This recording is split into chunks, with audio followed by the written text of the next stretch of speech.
still and know that I am God. Be still and know that I am God. Be still and know that I am God. Be still and know that I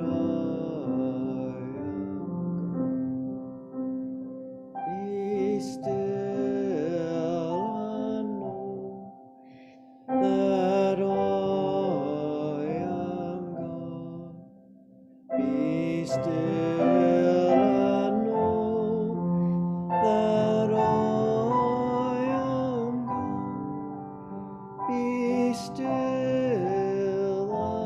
know that I am God.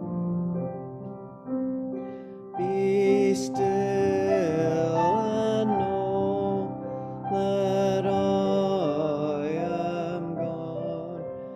Be still and know that I am God. Be still and know that I am God. Be still and know that I am God. Be still and know that I am God. Be still and know that I am God. Be still and know that I am God. Be still and know that I am God. Be still and know that I am God. Be still and know that I am God. Be still and know that I am God.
Be still and know that God is God. It's difficult to feel the presence of God, and it's difficult for us to even know God in these busy times when we're always checking our phones and always looking at our computers and carrying on multitasks. It's difficult because there's very few times during the day when we are still. Don't just do it Wednesday nights. Take 1 or 2 times every day to be still.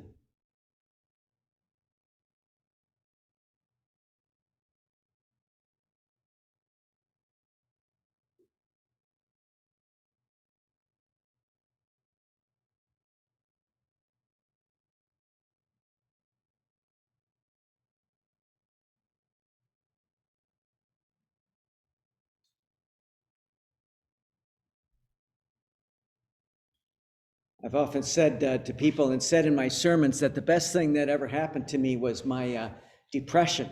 And people who are in the midst of depression probably don't understand that, but it has been the thing that has motivated me to change my life. And some days depression will creep in. Today was one of those COVID days, I call it, where it just seemed to be a little overwhelming, the whole isolation thing. And everybody's going to have days like that. Move forward, forgive, let it go. That's just how we have to do it. And I've adopted so many things in my life to help battle with depression. But I believe that one of the most powerful and one of the most important is to maintain a positive attitude. I was reminded of the Norman Vincent Peale book, The Power of Positive Thinking.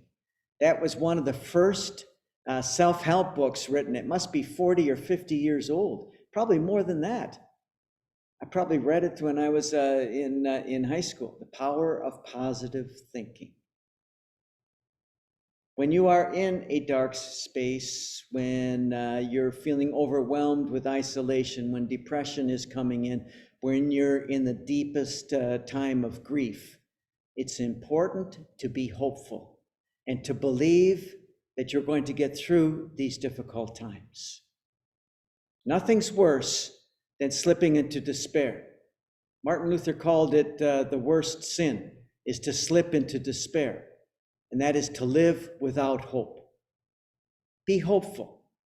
Know that we're going to get through this. You are going to get through this, and collectively, we as a congregation and as a society, we're going to get through this. Be as positive as you can in all things.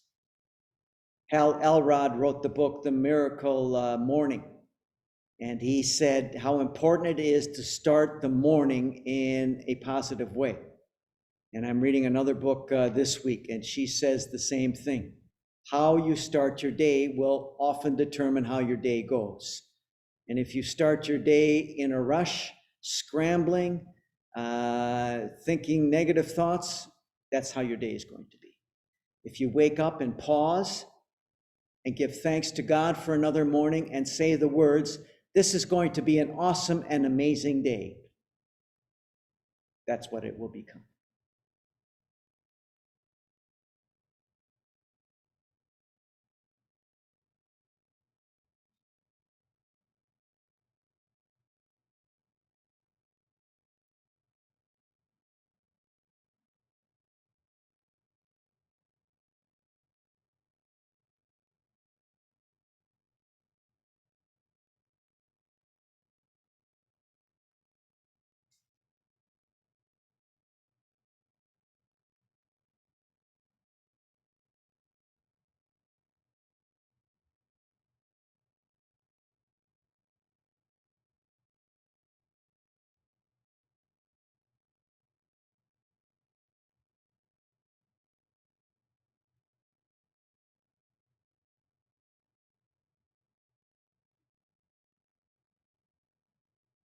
He is Lord.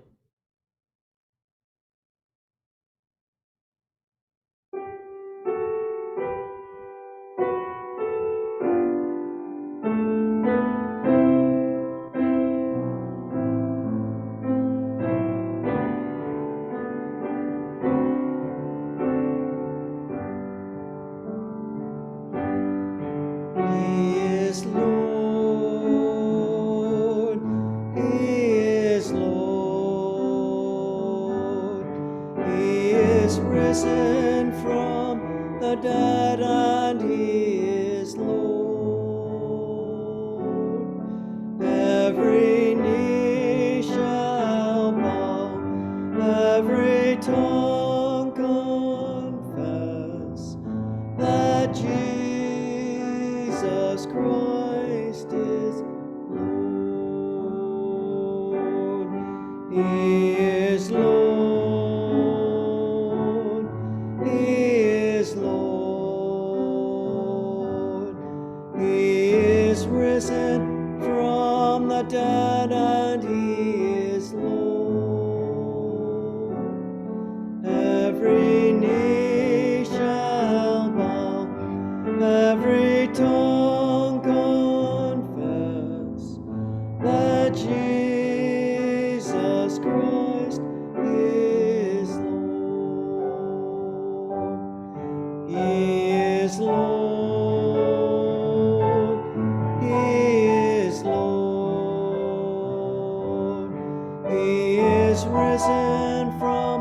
the dead, and he is Lord.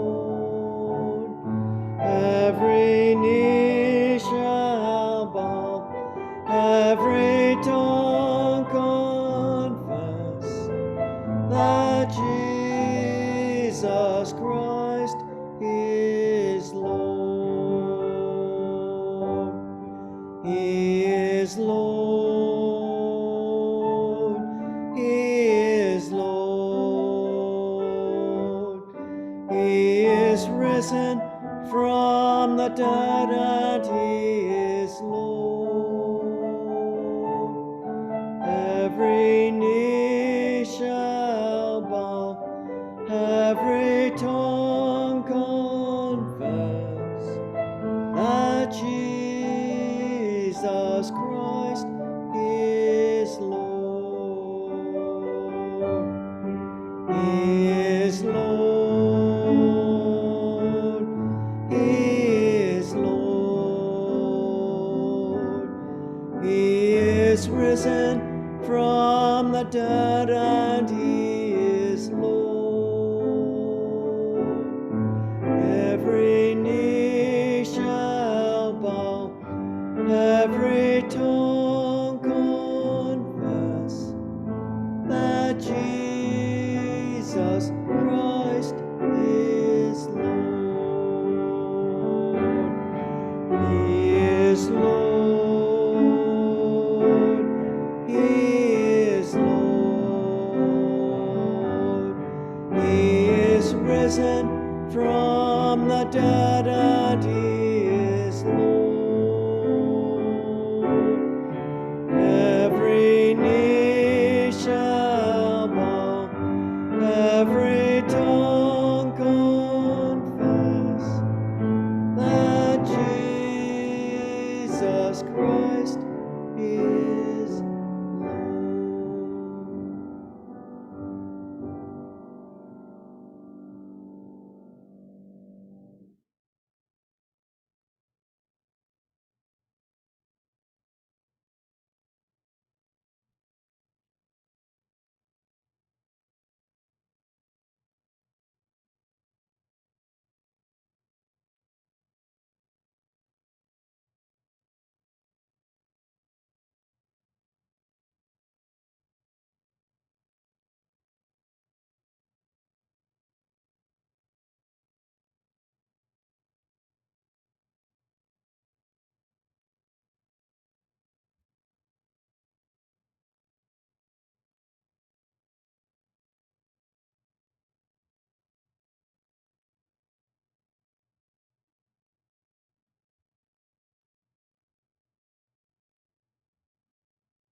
We continue our readings from the Matthew, the Sermon on the Mount, chapter 7.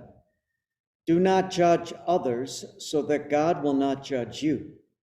For God will judge you in the same way that you judge others, and he will apply to you the same rules that you apply to others. Why then do you look at the speck in your brother's eye and pay no attention to the log in your own eye?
There's some words in the Bible that we should hope aren't true.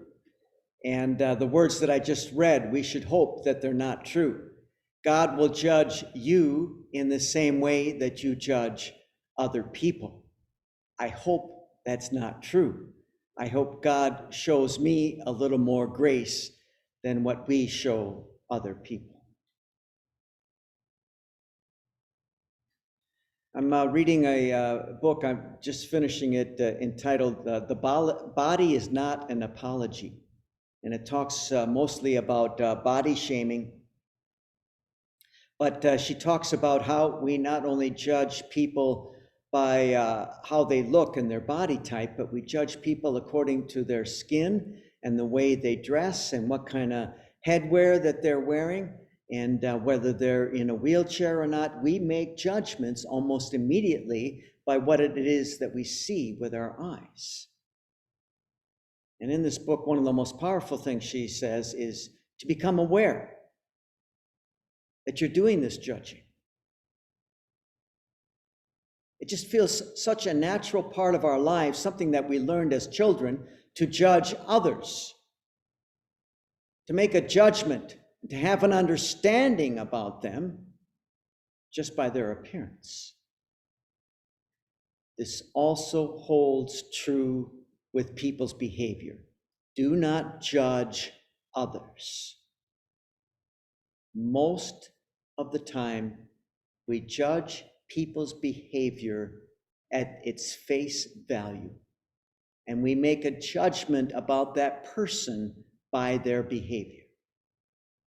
It's one of the most damaging things that we do. It's one of the most destructive things that we do within our families and in our communities. We make judgments about people by their behaviors.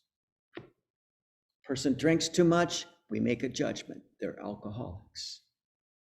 They do this too much, they do that too much, they speak sharply, they say hurtful things, we make a judgment about them. Maybe this is what Jesus is talking about. Do not judge other people by their looks and by their actions. Try to understand what's behind the action. What kind of pain and sadness and hurt are people carrying in their hearts for them to say and do the things that they're doing? That's how we find compassion. It's through understanding. It's choosing not to judge.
In our prayer time, we're going to read a list of names. You can list your names wherever you are, and I have a list of names. And I received a notice that Scully Thorstensen, that's Hulda's husband. Many of you remember Hulda Thorstensen. Scully is in a bad way and probably close to going to his eternal home. So we pray for him and his family at this time, and for Richard Niebegal and another Richard, Alvin, Darlene, Gordon, Ruth, Grant, and Diane. Jesus, remember me.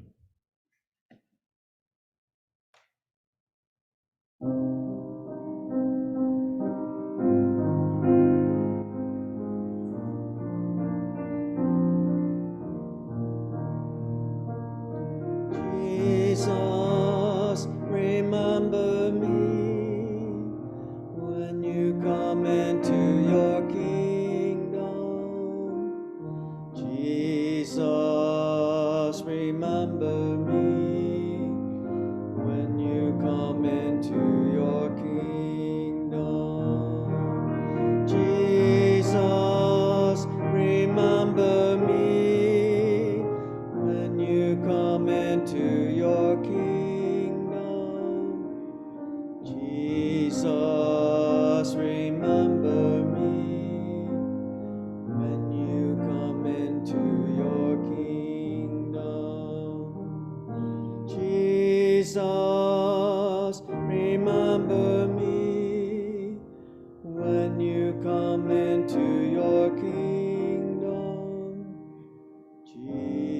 Jesus, remember me when you come into your kingdom.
Jesus, remember me.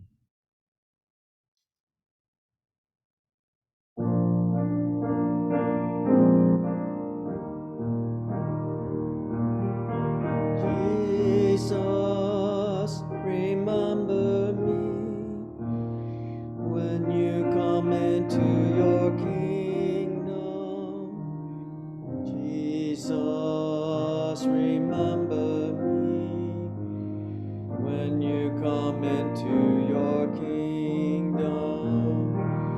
Jesus, remember me when you come into your kingdom. Jesus, remember me when you come into your kingdom.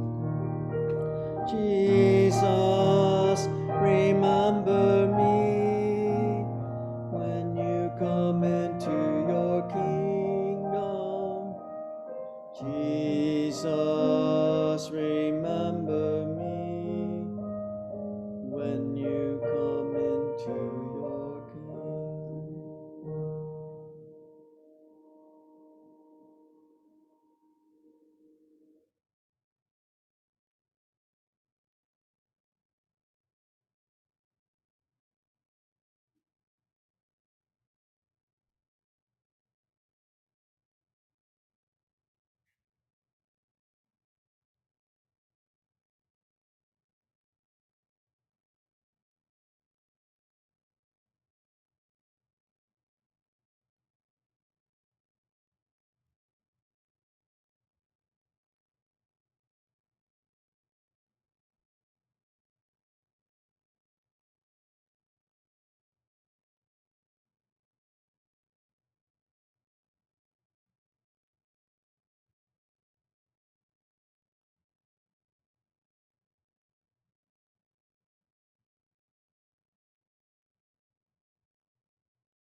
In my trials, Lord, walk with me. It'll be to the tune, I want Jesus to walk with me.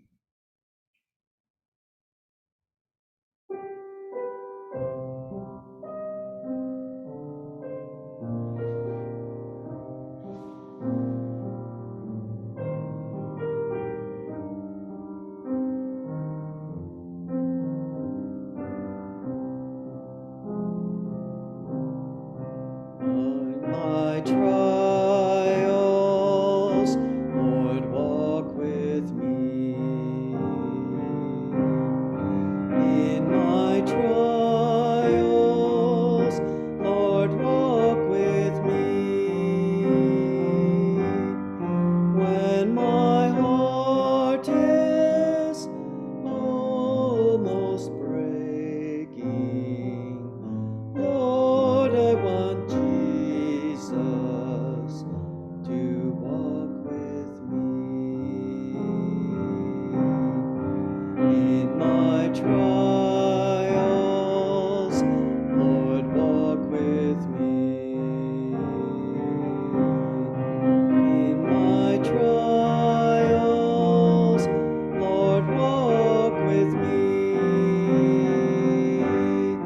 When my heart is almost breaking, Lord, I want Jesus to walk with me.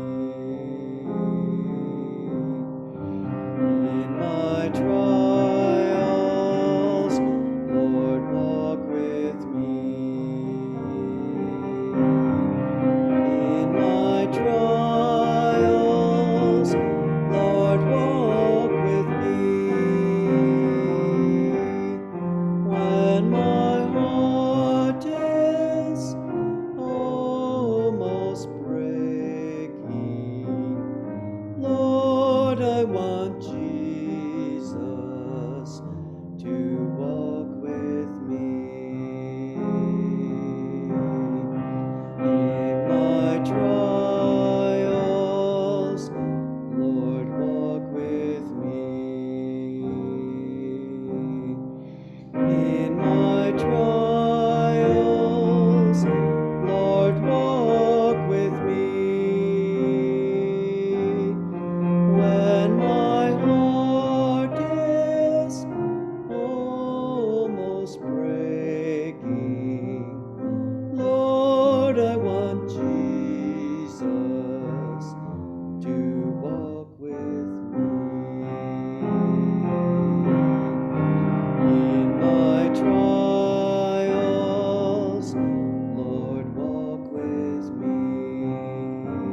Thanks for being with us tonight. I hope you enjoy this Taize as much as I enjoy it. And it's enriching for me, and I hope it is for you too. We'll see you next week.